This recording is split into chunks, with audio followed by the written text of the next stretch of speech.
क्षीरसागर में भगवान विष्णु शेष शैया पर विश्राम कर रहे हैं और लक्ष्मी जी उनके पैर दबा रही हैं। विष्णु जी के एक पैर का अंगूठा शैया के बाहर आ गया और लहरें उससे खिलवाड़ करने लगी। क्षीरसागर के एक कछुवे ने इस दृश्य को देखा और मन में यह विचार कर कि मैं यदि भगवान विष्णु के अंगूठे को अपनी जिह्वा से स्पर्श कर लूं, तो मेरा मोक्ष हो जाएगा। उनकी ओर बढ़ा।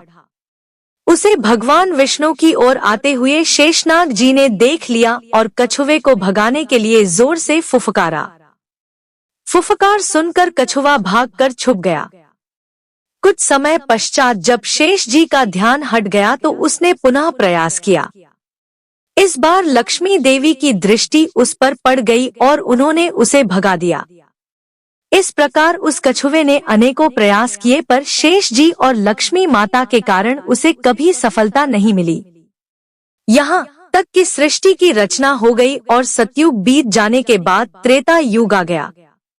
इस मध्य उस कछुवे ने अनेक बार अनेक योनियों में जन्म लिया और प्रत्येक जन्म में भगवान की प्राप्ति का प्रयत्न करता रहा। अपने तपोबल से उसने दिव्य दृष्टि को प्राप्त कर लिया था।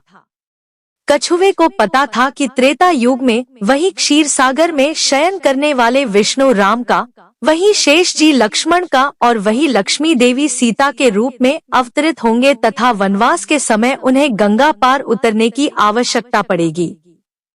इसीलिए वह भी केवट बनकर वहां आ गया था। एक युग से भी अधिक काल तक तपस्या करने के कारण उसने प्रभु के सारे मर्म जान लिए थे। इसीलिए उसने राम से कहा था कि मैं आपका मर्म जानता हूँ। संत श्री तुलसीदास जी भी इस तथ्य को जानते थे, इसलिए अपनी चौपाई में केवट के मुख से कहलवाया है कि कहीं तुम्हार मर्मु मैं जाना। केवल इतना ही नहीं, इस बार केवट इस अवसर को किसी भी प्रकार हाथ से जाने नहीं देना चाहता था। उसे याद था कि शेषनाग क्रोध करके फुफकारते थे और मैं डर जाता था।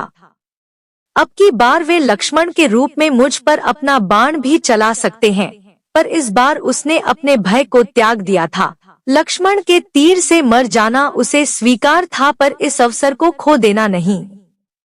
इसीलिए विद्वान संत श्री तुलसीदास जी ने लिखा है, हे नाथ, मैं चरण कमल धोकर आप लोगों को नाव पर चढ़ा लूंगा, मैं आपसे उतराई भी नहीं चाहता।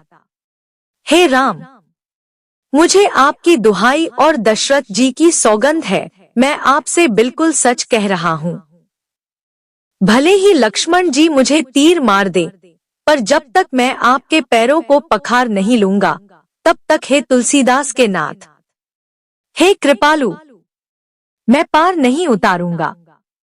तुलसीदास जी आगे और लिखते हैं, केवट के प्रेम से लपेटे हुए अटपटे वचन को सुनकर करुणा के धाम श्री रामचंद्र जी जानकी जी और लक्ष्मण जी की ओर देखकर हंसे, जैसे वे उनसे पूछ रहे हैं, कहो अब क्या करूं? उस समय तो केवल अंगूठे को स्पर्श करना चाहता था और तुम लोग इसे भगा देते थे, पर अब तो यह दोनों पैर मांग रहा है। केवट बहुत चतुर था। उसने अपने साथ ही साथ अपने परिवार और पितरों को भी मोक्ष प्रदान करवा दिया। तुलसीदास जी लिखते हैं, चरणों को धोकर पूरे परिवार सहित उस चरणामृत का पान करके उसी जल से पितरों का तर्पण करके अपने पितरों को भवसागर से पार कर फिर आनंद पूर्वक प्रभु श्री रामचंद्र को गंगा के पार ले गया। उस समय का प्रसंग है जब केवट भगवान के चरण धो रहे हैं। बड़ा प्यारा दृश्य है। भगवान का एक पैर धोकर उसे निकलकर कठौती से बाहर रख देते हैं और जब दूसरा धोने लगते हैं तो पहला वाला पैर गीला होने से जमीन पर रखने से धूल भरा हो जाता है। केवट दूसरा पैर बाहर रखते हैं, फिर पहले वाले को धोते हैं, एक एक पैर को 7-7 बार धोते हैं। फिर ये सब देखकर कहते हैं, प्रभु एक पैर कठौती में रखिए, दूसरा मेरे हाथ पर रखिए ताकि मैला ना हो। जब भगवान ऐसा ही करते हैं तो जरा सोचिए क्या स्थिति होगी यदि एक पैर कठौती में है, दूसरा केवट के हाथों में। भगवान दोनों पैरों से खड़े नहीं हो पाते, बोले, केवट मैं गिर जाऊंगा। केवट बोला, चिंता क्यों करते हो भगवन, दोनों हाथों को मेरे सिर पर रखकर खड़े हो जाइए, फिर नहीं गिरेगे। जैसे कोई छोटा बच्चा है, जब उसकी माँ उसे स्नान कराती है तो बच्चा माँ के सिर पर हाथ रखकर खड़ा हो जाता है। भगवान भी आज वैसे ही खड़े हैं।